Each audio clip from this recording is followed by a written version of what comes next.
Good evening. The time is 6:07 and welcome to the Farmers Branch City Council meeting of Tuesday, April the 4th, 2023. I apologize for the delay. We had a little bit of an extended study session today that put us a couple minutes behind, but we'll catch up hopefully. If you will, please rise as Chief Latimer comes and does our invocation, and followed by Councilman Rome will do the pledges. Thank you, Jeff, for raising that for me. If you will go with me in prayer. Dear Heavenly Father, we come to you this evening. Lord, we thank you for who you are and what you've done for us. God, we just remember this week, Lord, as we go in to Easter week. God, we just thank you for your sacrifice, Father, and your love for us, and your mercy. God, we just pray for wisdom and guidance over our council, over our city leadership, for protection over all those in our community, the families, Father. We also ask that you watch over our police officers and firefighters as they serve us out in the field, and let them go home safely to their families. God, we do love you. We thank you for all you do. Be with us tonight as we meet. In your name we pray. Amen. Yep. Please join me for the Pledge of Allegiance. I pledge Allegiance to the flag of the United States of America and to the republic for which it stands, one nation, under God, indivisible, with liberty and justice for all. Now the Texas Pledge. Texas flag. Pledge allegiance to the Texas, one state, under God, one indivisible.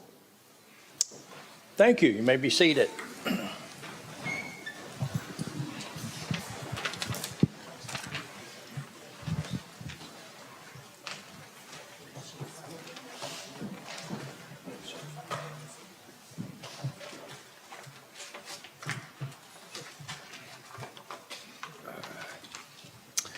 Well, it's our pleasure tonight to present a 5-year service award to Deputy City Manager Mike Mashburn. Mike, come up here, and your family come up here. And City of Farmers Branch recognized Michael Mashburn for 5 years of service to the city. Mike started with the City of Farmers Branch in 2018 as an Assistant Director of Parks and Recreation. In 2019, he was promoted to the Director of Parks and Recreation. In November of 2022, he became a Deputy City Manager. And our City Manager would like to have some presentation here for you. So. I'm going to enjoy every moment of talking about Mr. Mike Mashburn here. And I promised I'd keep it professional, and I will honor that promise. But thinking about the opportunity to celebrate our team is an important part of what we do in Farmers Branch. So I reached out to some folks that know Mike well and said, what can you tell me about Mike? And who is he really? And let's make sure we share the real Mike. And it's a good story, it really is. And I'll try to keep it short, unlike Daniel. I know it's gonna be a little bit briefer. So who is Mike? To start, his faith is core to who he is, and his actions speak to his beliefs. Mike is not adequately described in a few words, but I'll try. Reliable, respectful, and purposeful. To a fault, he's a Chargers fan. It hurts me every time I have to hear about the Chargers, but I respect that he's a fan of the Chargers. And is known for giving stock tips, some great, some not, and I have some specific examples I'll ask him about later on from some of those discussions he has had. You know, talk about the 5-year pin. It's not here to talk about surviving 5 years, it's about the impact you've made on your team. Mike has an ability to know what his team is capable of when they may not know, and puts them in a position to achieve this potential. This is evident in the outcomes that his teams achieve. In just under 5 years, he transformed Parks and Recreation, and the projects currently underway speak to his vision. You see that throughout Farmers Branch. His fingerprints are everywhere. Believe it or not, when Mike started, the dog park had a chain link fence as part of the vision for what that could be. So just so you know how far we've come, that was the vision, a chain link fence to be part of the dog park. I'm excited to now have Mike leading multiple departments and respect what they will achieve over his next 5 years with him in charge of them. So it's one thing to say what somebody can do. He takes it, puts a vision in place, and elevates it. He takes it to another level. We are so lucky and fortunate to have him in the City of Farmers Branch.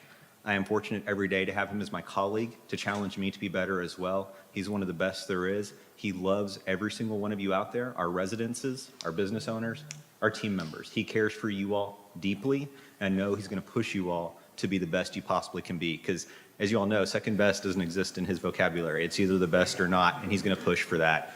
We're so lucky. I really am thankful for you, Mike. Seriously, couldn't do this without you.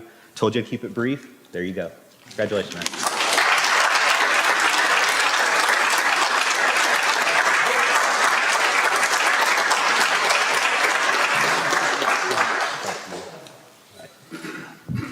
So I didn't want to come up and say anything. I do want to recognize my beautiful wife in the green dress. Wave your hand.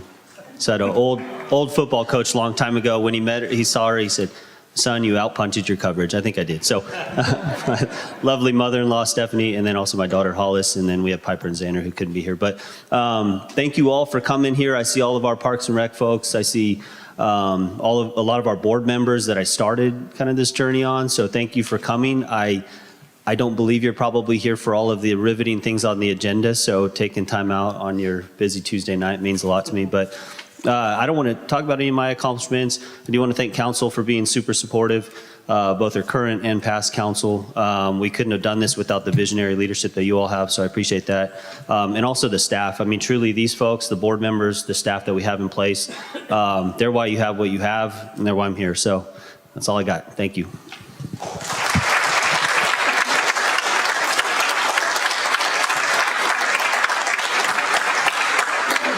You know, it's really exciting, the young creative staff that we have on board now, and I think we're going to see great things coming up in the city over the next few years. So we're all very enthusiastic about the team we're putting together, and I think you're going to see the benefits of that in the future. Thank you.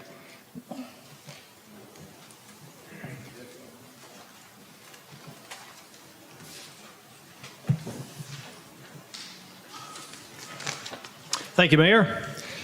Next, we have our items of community interest for this council meeting of April 4th, 2023. We can all agree there is no more important topic for Farmers Branch parents, students, teachers, and police than the hazards of fentanyl, particularly for our young people. The DEA will provide an important overview on the drug here in council chambers next Wednesday at 6:30 p.m., followed by a Q&A. Please join us. Farmers Branch is also hosting the Dallas International Girls Cup this week. It's the most competitive international girls tournament in the country. More than 90 girls soccer teams from all around the world will play at the Ross Stewart Soccer Complex on Keenan Bridge Road. Come watch these athletes play. It's free of charge. Also, help us celebrate spring in the Branch with your best photos. Enter our city photo contest in any of 3 categories: parks, people, and pets. Just post your best pics on Facebook or Instagram with hashtag #InTheBranch. Winners will receive $100 gift cards to local restaurants.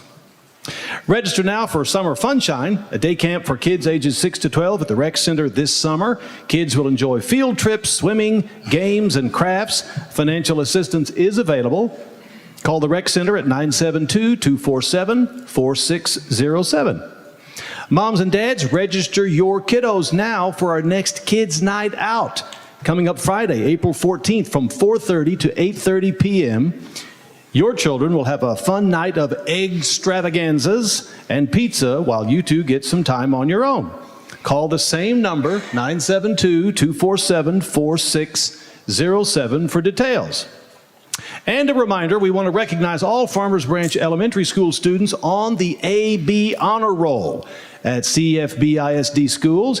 If you qualify, congratulations. Have mom or dad bring your latest report card to the Aquatic Center to receive a free day pass to the Frog Pond anytime this summer. Also, spring cleaning includes your garage, and you can drop off all those old cans of paint, plus chemicals and other household hazardous waste anytime at the Dallas County Chemical Collection Center. That's on Plano Road. For more details, you can call them at 214-553-1765. And folks, we're counting down to the new Denton Drive Live. The award-winning concert series is back this summer, bringing top area bands to perform in the Grove. We kick off Saturday night, April 14th, with ZZ Tex and Seeger System. We will see you there. Also, get your tickets now for Hello Dolly, a musical filled with charisma and lots of heart. Set in New York City at the turn of the century, Hello Dolly is boisterous and charming from start to finish. Go to thefirehousetheater.com to buy tickets, and as always, you can sign up for City E-News at farmersbranchtx.gov. Mayor? Thank you, Jeff. Okay, next on our is to discuss state of the city issues. Any of you have anything you would like to report on that happened? Councilman Jackson? Mayor, I do, thank you. Our code enforcement group has a pretty tough job. Rarely do they ever get to deliver good news. And, because there can be a lengthy process in resolving code cases, it looks like they're not doing their job. And I assure you, they stay pretty busy. So tonight, I want to recognize one of our code enforcement A players. And James, if you'll just wave your hand and let everybody know who you are back there. James Tenorio, folks. James came to code enforcement back in the summer of 2021 with no code enforcement experience. But he quickly became a reliable and valuable team member. He learns quickly, he thinks outside the box, he finds creative solutions, and as soon as he was eligible, he earned his code license and is now a licensed officer with the state. His teammates appreciate it when he helps without hesitation and shares his knowledge with them.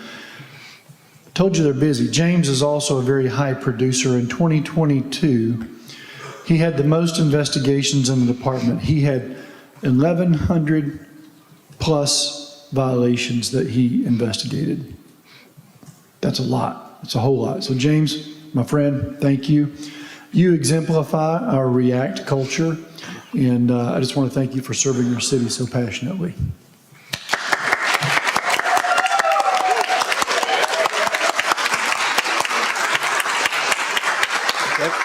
Thank you, Councilman Jackson. Down here, do I have any comments? Okay. To expound a little bit on what Jeff said, we do have the international soccer team tournament going on now. I think they said this is the 12th year they've had here, and I was honored to go down reception to welcome them yesterday. And I think they said they have 9 teams from all throughout the world that aren't domestic soccer teams. And one of the things that was very interesting, they all went together and took up contributions, and they brought a team over from Iraq that had been going through all of this, or I'm sorry, the Ukraine. And so they took contributions and they were able to bring a team over out of all that war-torn effort. And I think they rode on a bus for like 20 hours to Warsaw and then took a plane over here. It took them like 40 hours to get over here. But I think it's a great thing, and it's an opportunity. They're playing on some of our local fields and plus the complex out at Texan. So you get an opportunity to go out there. So you get to see a lot of great young ladies playing soccer, and they're all working toward trying to get scholarships for college. So it's really a worthwhile project, and I certainly encourage you to go there. So with that, we'll move on to the consent agenda. You have 2 items on the consent agenda tonight. Is there any additions or corrections, or anybody want to take anything off? Or, well, I'll take a motion for approval of the consent agenda. Mayor, seeing no comments or retractions, I make a motion that we approve the consent agenda as submitted. Okay, you have a motion made for you by Councilman Merrick to approve the consent agenda. Do I have a second to that? Second. Second by Councilman Roman. All those in favor, please mark your ballots.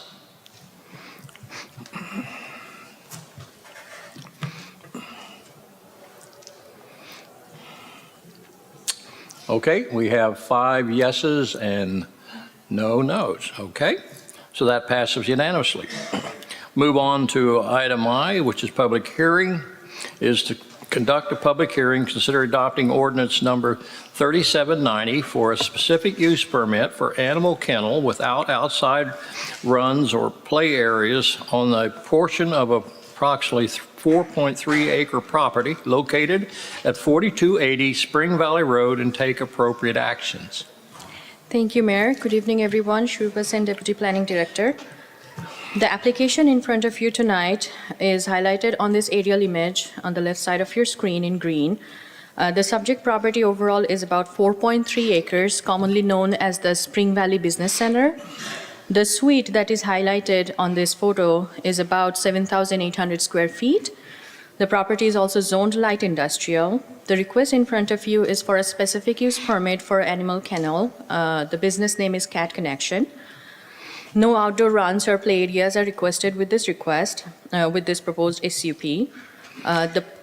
The suite, and I'll later show you a floor plan, also proposes retail services, grooming options, adoptions, and overnight boarding primarily for cats. The operating hours for this facility will be 8 a.m. to 6 p.m. daily, 60 to 70 grooming appointments per week, and the boarding capacity is maximum up to 120 cats at a time. However, that's not going to be the typical occupancy. Typical occupancy per the applicant is more or less about 25 cats for overnight boarding. This is the floor plan. As you can see, it's a very detailed floor plan, and of course, it may change a little bit, but it shows a retail showroom area, the grooming areas, the boarding areas, and some playroom and break room. In terms of compliance with the comprehensive zoning ordinance requirements, so this is a standard practice. So whenever we receive a SUP application request on an existing property on a multi-tenant suite building, it is our responsibility to make sure that there is no additional pressure put on parking requirements or how the existing site is faring as of right now, and whether this specific use permit or allowing of this additional use will impact it in which way. What we found with our analysis is that they have enough parking as required by the CZO, so that will not impact this property. And they do exceed the minimum landscaping requirement as it stands right now, which is 5%. They have about 8% for the full site. There are 3 driveways which allows access from Spring Valley Road to this property, and also there are, as you can see, internal shared access drives between the 3 properties adjacent to each other. No exterior building changes are proposed with this application. From a comprehensive plan standpoint, it's part of our East Side Comprehensive Plan, and it's located within the Creative Center. So office, retail, restaurants, and entertainment uses are recommended. So this is more or less a neighborhood service type use or personal service type use, which is complementary to the existing retail and other tenants of the property, as well as the surrounding properties. We send the required notifications as required by our zoning ordinance and state law, and 2 letters of support has been received, which is also part of your packet. On March 27, Planning and Zoning Commission considered this specific use permit and recommended approval unanimously. That concludes my presentation. The applicant, Erin West, is present here tonight. So if you have any question for her, or if you have any question for staff, I'll be happy to answer. Council, and questions of staff? Any questions? Is the applicant here? She would like to speak to the issue?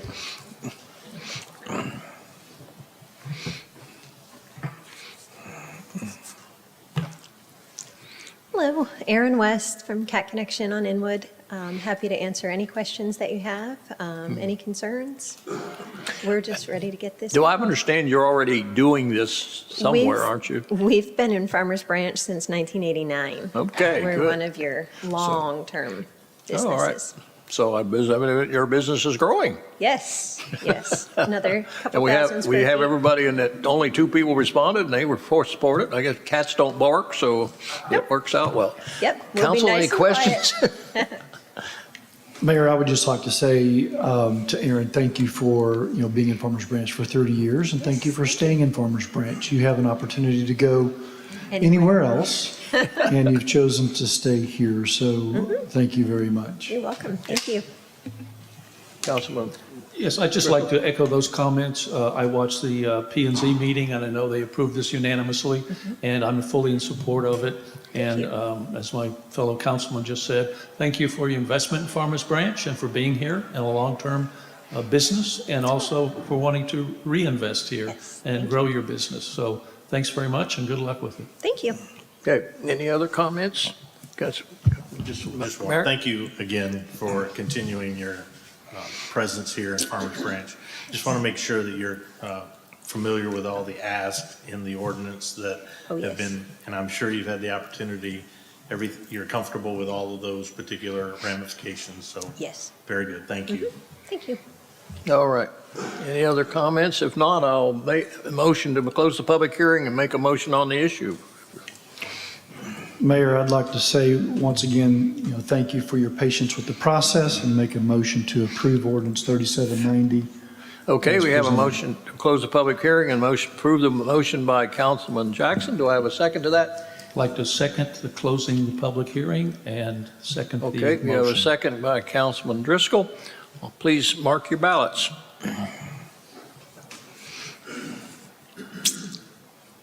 Okay, we have approval of 5-0, and so you're welcome, and thank you for coming and before us, okay?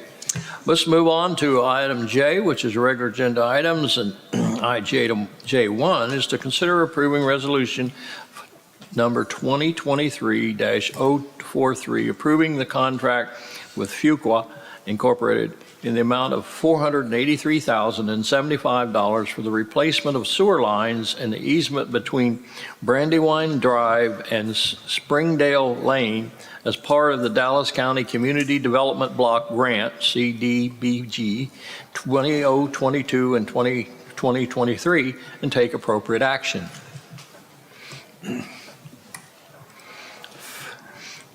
Good evening, Mr. Mayor, members of council. I'm Ryan Sauter, Director of Public Works. And I know how excited you guys are to hear about sewer lines. It's always fun. On top of that, I get to come ask you for permission to spend more money, which I always enjoy. I feel like one of the kids at home. All right, this is for resolution 2023-043, sewer main replacement and easement between Brandywine and Springville. It's part of the Community Development Building Grant through Dallas County. This particular line is a clay tile main that was installed in 1956. As you can see from this pretty picture right here, many of the joints have been compromised, allowing for root intrusion. The large trees in this easement are detrimental to the clay tile lines. They pretty much wrap around it, squeeze it down, choke the life out of it, more or less. The massive root system causes cracks, breaks, and full failures of the clay tile pipe. A catastrophic failure in this sewer main could create a backup in the system, which would in turn result in an unauthorized discharge of wastewater, which would have to be reported to TCEQ and possibly property damage. The new pipe material that would be installed is the high-density polyethylene, also known as HDPE. If you're not familiar with the acronym, it's designed with a 50-plus year lifespan. They say it's going to go 100. We'll see. It's only about 30 years old right now, but it's still active and working. The HDPE pipe will be installed using trenchless technology known as pipe bursting. They basically attach this HDPE to a pneumatic hammerhead, pull it through with a cable. That hammer punches, blows the old pipe apart and puts the new one in place, so you don't have as many excavation points. A lot easier to clean up, great remediation choices. And of course, it reduces the time of installation. A pipe this length can be installed in normally a couple days. Total cost of the project is $483,074.55. Dallas County CDBG will reimburse $205,070.55 of the cost. The remaining balance, $278.04, will come from the non-bond utility CIP fund. And that is quick, simple, and easy. Any questions? I'd love to answer them. Council? Yes, I do have a question. Can you tell me a little bit about what the timeline is for this, when it's expected to start and end? This one's going to be fast-tracked. So this has to be completed by the end of June. So as soon as this contract is executed by council, I will execute it with Fuqua. We'll probably have a pre-con next week. They will be in here the week after, and the pipe bursting project should be completed that week. Okay. That's top of the line. And what level of communication, if any, is there going to be for residents who might be impacted, just so that they're aware of what might be going on in the neighborhood? Once this passes, we will start developing the flyers for that area. Those flyers will go out. The contractor will also be putting a sign up for this as per the CDBG requirements. And they will also be handing out flyers of their own, letting them know what their contact information is and what the timeline is for their presence. Okay. And what normal, or what type of inconvenience might residents expect through the construction process? Is there any Zero. power, water issues? No? Okay. No inconvenience on this one because it's a dirt alley. Most people don't even know they're back there. They might experience some, few thump noises here and there from that pneumatic hammerhead. But outside of having some people in the back alley, they'll never know it. Okay, understood. No Thank you. service interruptions. Anybody else? Any other questions? Councilman Merritt? Just a quick one, Ryan. Thank you for the presentation. Yes, sir. I want to emphasize that, 200,000 plus is coming from the Dallas County. That's great. Yes. Could you help me understand a little bit about the number of excavation points? You referenced that, understand the mentality or the methodology of the pipe going through, the new pipe going through the old pipe. Yes. But how far can that go? So are we 100 yards, 1,000 yards? Help me understand just the scope of that to allow the understanding of the excavation points. Fortunately, I used to actually run a pipe bursting crew before I come to Farmers Branch years ago. I have personally pulled up to 800 foot in one stretch with this heavy pipe. Excavation point on each end outside of the manhole, excavation point at every service so that you can connect the services. Most of the services are tied in straight across, so it's one excavation per two services normally. Okay. But this will probably be, because we have multiple manholes, they're going to go manhole to manhole. I believe there's 3 on this section, so they'll probably do 3 pools. The first 2 pools are pretty short. They'll probably do both of them in a day or 2. Right. And then the last pool will be another single day. You're probably looking at a total of 2 weeks from start to finish for this particular project. And then they'll have the manhole crews come in after the fact and they'll do manhole rehabs beyond that. But the actual pipe bursting, it'll only take a couple weeks. Very good. Thank you for the information. I think Yes, that's sir. good information for the community to hear Sure. as well. Okay. Because we're all used to having the idea of actually trenching and Right. having it open for a period of time, and this is a methodology That's what makes that trenchless doesn't. technology amazing. Yes. Thank you so much. Yes, sir. Brian. Appreciate it. Anybody else? Okay, council, can I have a motion on action on this item?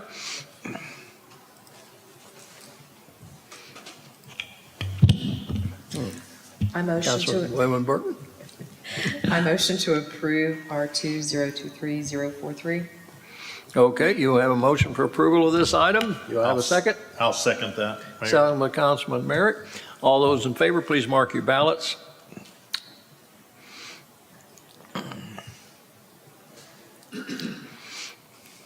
Okay, we have a unanimous vote of 5-0 for that, so thank you. Thank you all. I appreciate it. I'll sign the contract and we'll get them going. All right, next is discuss, receive presentation from the staff regarding upcoming public engagement push number 3 activities related to the citywide comprehensive plan. Thank you, Mayor. We are almost getting towards that last phase for our citywide comprehensive plan update. So this is the time where we bring in front of council how we are advertising or how we are planning for the phase 3 public engagement.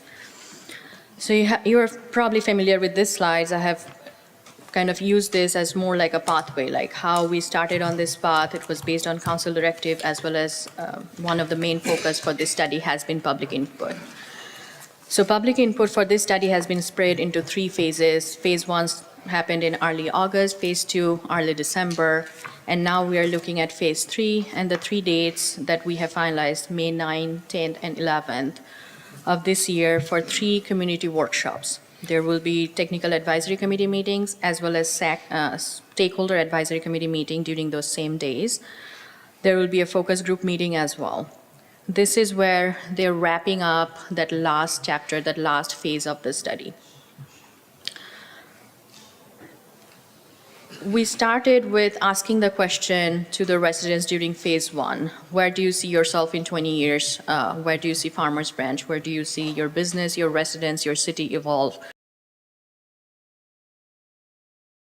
Of drafting a vision and goal statements for the comprehensive plan. So that was phase one. And then phase two tried to vet that or test that vision and guiding values.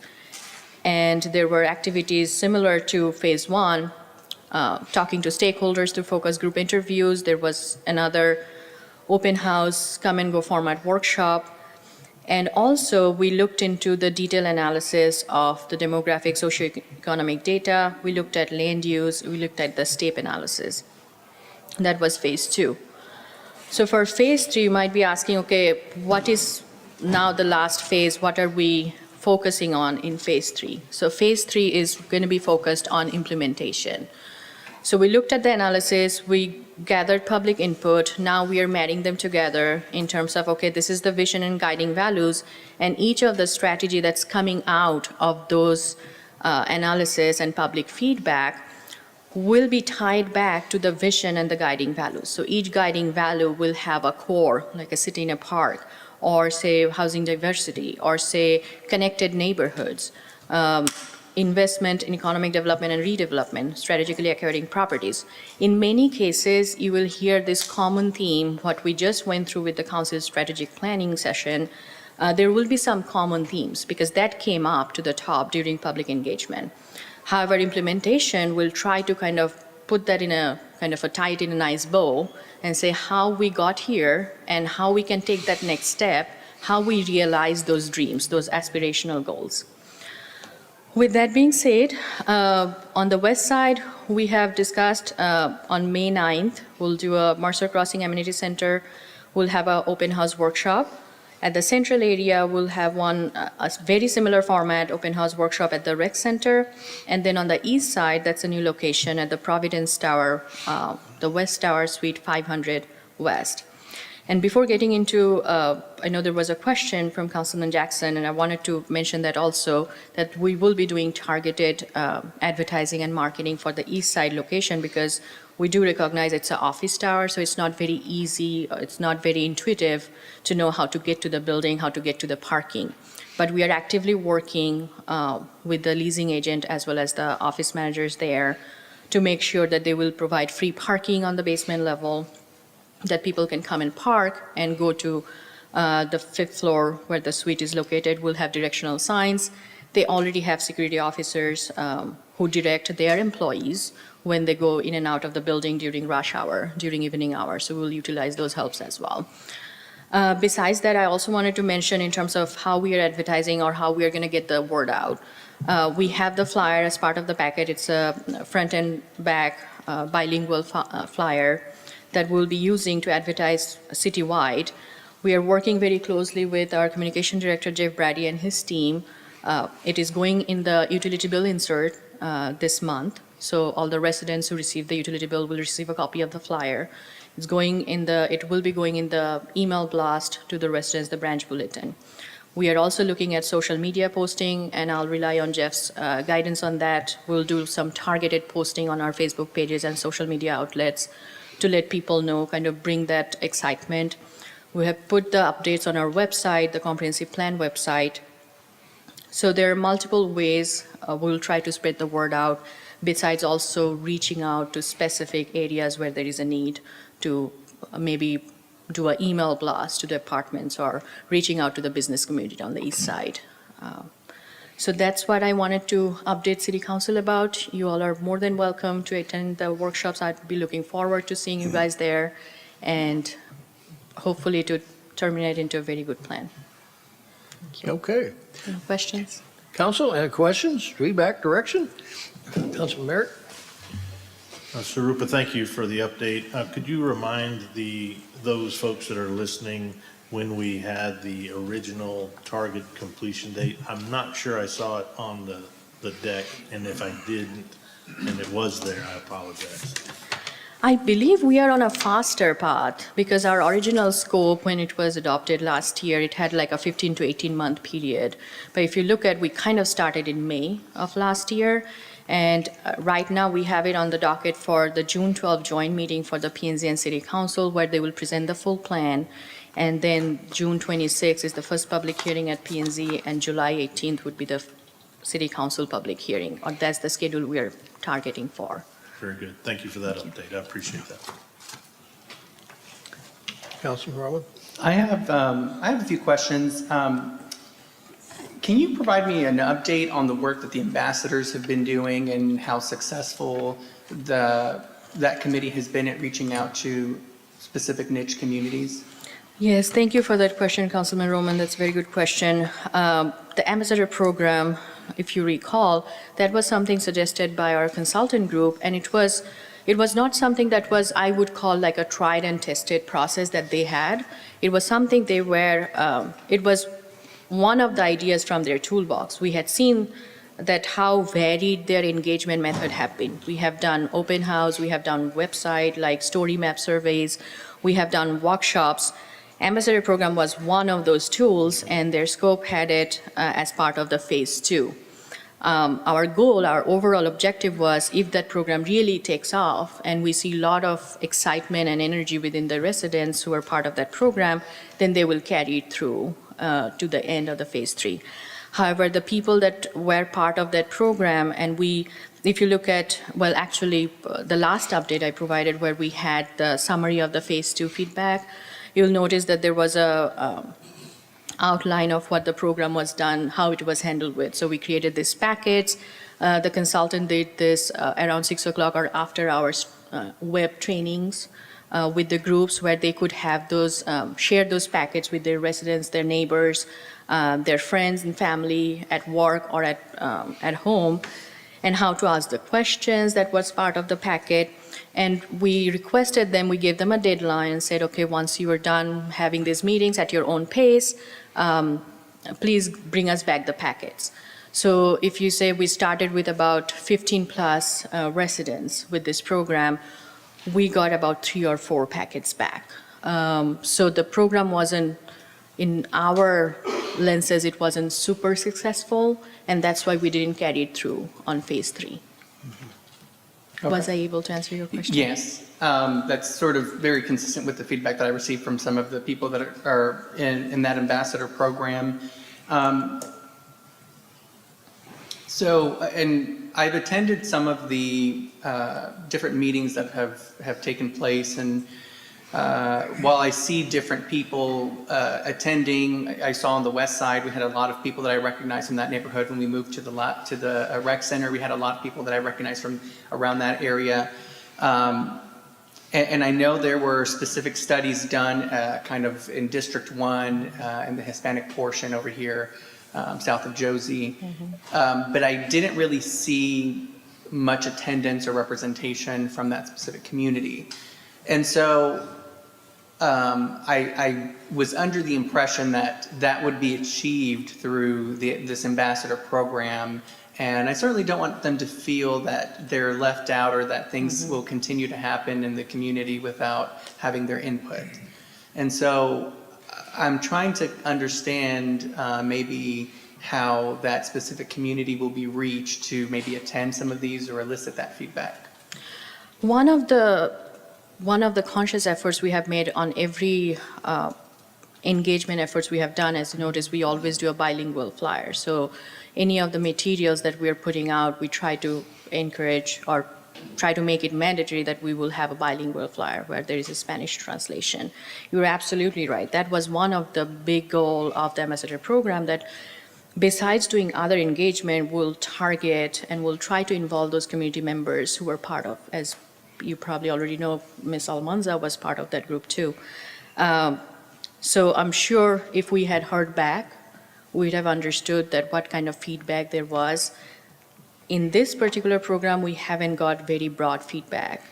The consultants also did a pop-up event, or not an event, I would call it like they put up the boards and the materials in the grocery store, if you know, At a Rancho? Yes, yes. So one of our staff member, Mr. Webb, also assisted with that process to help them because the consultants, of course, are from out of town.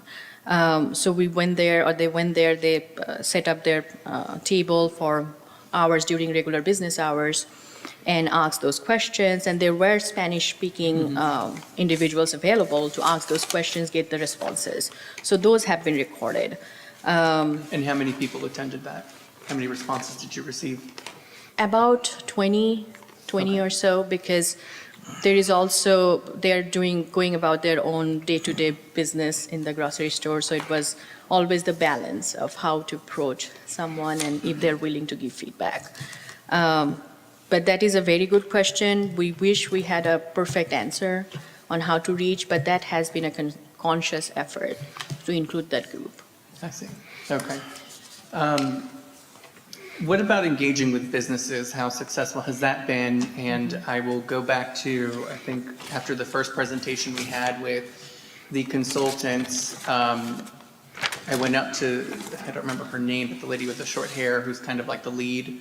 And I said, hey, whenever you have these meetings with the businesses, I'd love to attend just so I can see the engagement, see how many people have attended, and make sure that the business community is well represented, as being incorporated as well. I've not received any correspondence from them or anybody from the city about these types of meetings. So I'm just trying to understand if there's maybe a future one coming that maybe hasn't been announced yet. Actually, from phase one, the focus group interviews that we have been talking about, so we created that list working with Ms. Cook of all the local area business representatives. And we reached out to them from phase one. So every phase we had multiple focus group interviews where they came to City Hall. We have facilitated either in-person or virtual meetings depending on their schedule. So starting from businesses on the west side to central area to the east side, they were all included. And one of the focus group, so they split the focus group based on, like, we had property owners, businesses, and we had other stakeholders, by which I mean the Dallas Community College was involved. There was a separate call with them that was handled. Then we had both chambers represented in those focus group interviews. Now all I can say is that those focus group interviews, we also did not partake in those interviews. It was purely conducted by the consultants, because that's also important to maintain the kind of impartiality where the business group feels comfortable providing their feedback. Where sometimes if you have a city staff or city personnel, they might not feel comfortable providing the feedback that we want. If there was a process or regulatory feedback that they were going to give, if staff was present there or someone from the regulatory process was present there, it might not have been an open dialogue. So that was probably the reasoning that why City Council wasn't involved in the focus group interviews, or staff wasn't. But they have been involved in all three phases and will be in that last phase too. Okay, understood. I don't have any other questions. Thank you very much. Thank you so much. Any other questions coming in here? This is an informational item for you folks on the agenda, and it's a chance, you can go see how they're interpreting the first two phases of this, where you had input into the ideas and things that you want. So this will be the point where you'll see the results of that input in these three meetings. So I'll certainly encourage you to go and see what is the results of this. And thank you very much. Thank you so much. Thank you. That moves us on to the next item, which is citizens participate. Well, I need to talk to item K. We're going to have an executive session after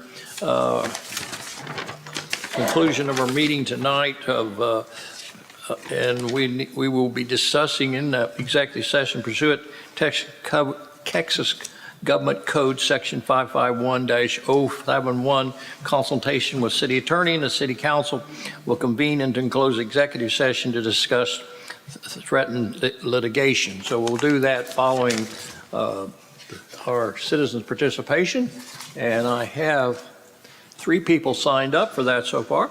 I have Grace Sprees. Grace?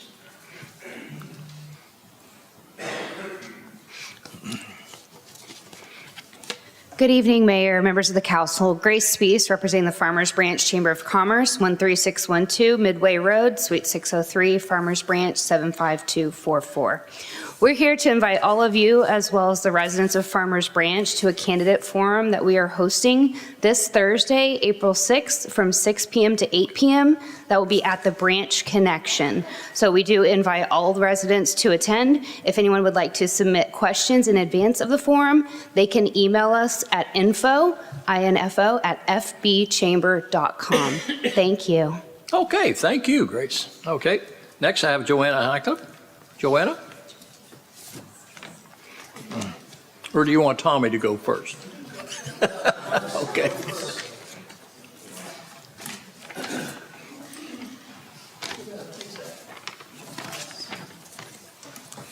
Good evening, Johannes Hilkema. I represent the residents at 2581 Brandywine Drive. 6 years ago, Ms. Hilkema and I moved into Farmers Branch, it's a little 12 square miles of real estate, nestled somewhere between Addison and Carrollton and Dallas. And now we've got to go. And so this moment is kind of special because we're leaving Farmers Branch. And over the last 6 years, I've come up here and I've scolded you, I've supported you, I've laughed with you and cried with you. And here we are. 6 years later, I had the privilege of serving on the Historical Park Preservation Restoration Board for 6 years, and brought to your attention our problems with the overgrown alleyways in Farmers Branch. I also was able to get a stop sign at Brandywine and Montvale to make it a three-way stop, which, by the way, when I first brought that to someone's attention in your offices, I was told that that would require a vote from the council. Well, within about an hour after talking with the council person, I had the sign put up, and now it's a three-way stop. Not that anyone stops there. They kind of slow down. But anyway, Ms. Hilkema and I have enjoyed our 6+ years here in Farmers Branch. All of you are special, and we're going to miss you. I'm going to miss coming up here and say hello. But I don't know if we can get you on TV in Dallas or not. So, but we do appreciate all the time that we've been able to spend with you. Ben, we thank you. I wanted to talk to Mike Mashburn because when I was serving on the park board, Mike worked very closely with us to get that event center. And I'm glad after 6 years that was accomplished. So I can walk, you got to leave everywhere you go. When you leave, you got to make it a little better than when you got there. So that's that's the Hilkema motto. We feel like we've done that. So anyway, we'll stay informed here, but this is, as of the 14th of April, we're gone. So thank you very much. Well, sorry to see you leave. We can always use constructive criticism. Appreciate it. Okay.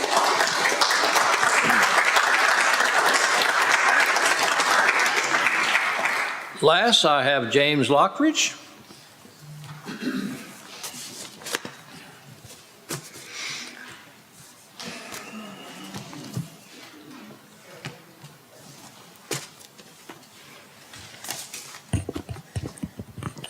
James Lockridge, 11771 Mar-a-Lago, excuse me. Guys, I'm here today, and I think 3 of y'all know why. The harassment, the bullying. It's got to stop, guys. I'm tired of it. The lies to people need to stop. I'm done. I'm fed up. Been in the Capitol for 6 weeks, getting laws pushed to the next section of the House, where 5 of them have gone so far, that will stop the bullying and the harassment. You can't get me for my grass, can't get me for my crops, so you're going to get me for a sign that's been there since 1981, never been painted in its lifetime. Nothing's wrong with it. It's not fallen down. It's not deteriorated. You put in a news article, the line is deteriorating, the sign is deteriorating. It's a lie. Had a guy go out and inspect the sign. It's perfectly healthy. Upheld every windstorm there is that's ever come through Farmers Branch since 1981. You trespassed on an agricultural crop. Not only did you do that, you did damage to the crop when you crossed the line. That's ridiculous. You have no right to step on somebody's property without first being invited. After showing the tickets and the citations and the letters from the city of Farmers Branch to the Capitol, state reps, senators, and lawyers. They asked the same question: why does this city have the right to bully me as much as you have and cost me as much money as you have cost me in the last 3 years? Omar, when I call you and I'm upset, you don't have the right to treat me the way you did. You're here for the people, not for Terry Lynn's puppet, like you said. You're here for the people. You listen to what they say. It doesn't matter what their tone is. It doesn't matter what they say. You listen. You talk to them respectfully, not the way you talk to me. Very simple. Second of all, your stunt with study session, you should have had a code of ethics violation immediately. And that's from people at the Capitol, said they don't even know why you're still on city council from what happened in that study session. So when someone from your district calls and is upset because of the bullying and the harassment, which you know very well about because you've been through it, step up to the plate and take care of that person. Don't hang up on them. Don't not answer their phone call. Be a man and take it to the level. Not 3 city council members that I called, not one time went to Mike Mashburn or Ben. How can those 2 people do their job if city council members aren't going and asking why this person's upset? What's going on? And why is this happening? Time is up. Thank you. Okay. That's all I have signed up for citizen comment tonight. And with not, see no other action. Oh, Tommy, I'm sorry. I thought he was taking your place. I should have known better than that. Tommy Hokema, 2581 Brandywine, up for sale. I don't have to have a PI to come follow me to say that we're moving. We made it very public. In 2005, we bought this house for my daughter. She lived there a few years. We rented it, and in 2016, we moved in. I had the privilege that first year of being appointed to the ZBA and thoroughly enjoyed working on it, trying to support the council's ordinances in this city, which can be very gray. So we resigned as of the 30th from our boards, and we are moving, partly because there isn't any place in Farmers Branch like Highland Springs Retirement Community, which offers so many amenities we couldn't help but move. We thought we would be on a 2-year waiting list. We were on it 1 week when they had a ground floor unit, perfect for us. I have a great God. So sadly, we are moving, and I will miss Farmers Branch and being involved. So to that, I have a challenge, and I'll probably run over, to Ben. Your enthusiasm and your staff, I challenge you to keep that. In spite of all the councils and mayors that you will come through, it'll be difficult, but your leadership will inspire a new generation. Michael, I challenge you as you retire to stay involved with the city and get some rest. David, I challenge you to stay true to yourself as you have been. You've displayed honesty, integrity, transparency, very much needed. Tina, don't listen to the garbage. You shared with me that you changed your mind on the event center after listening to me. Always take all the points of view, because the naysayers are the loudest. 90% of our citizens aren't here, no, probably 98.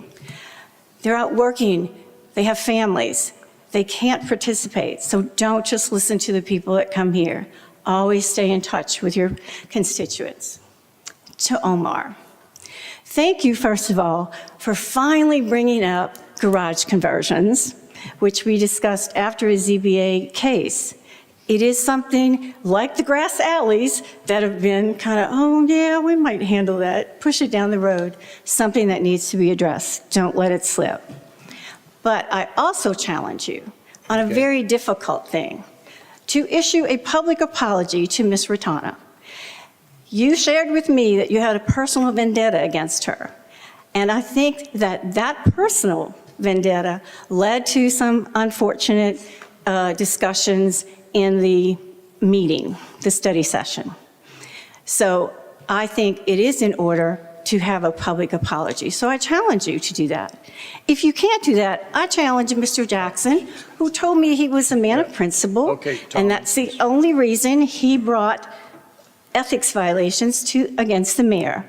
If that's true, then your principles, if we can't get a public apology, should equally apply Tommy, I'm going to have Mr. to ask Omar. you to wrap up, please. Okay, I will. So thank you for letting us serve.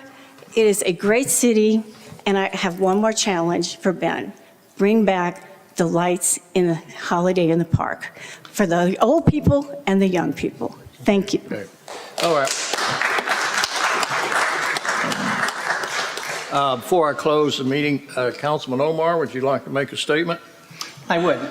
I have a statement of fact. Mr. Lockridge has left, but on Friday, March the 24th, Mr. Lockridge made a call to me, spoke over me, made baseless allegations about staff, council, and past council, used derogatory and foul language directed at me and other individuals on council and staff.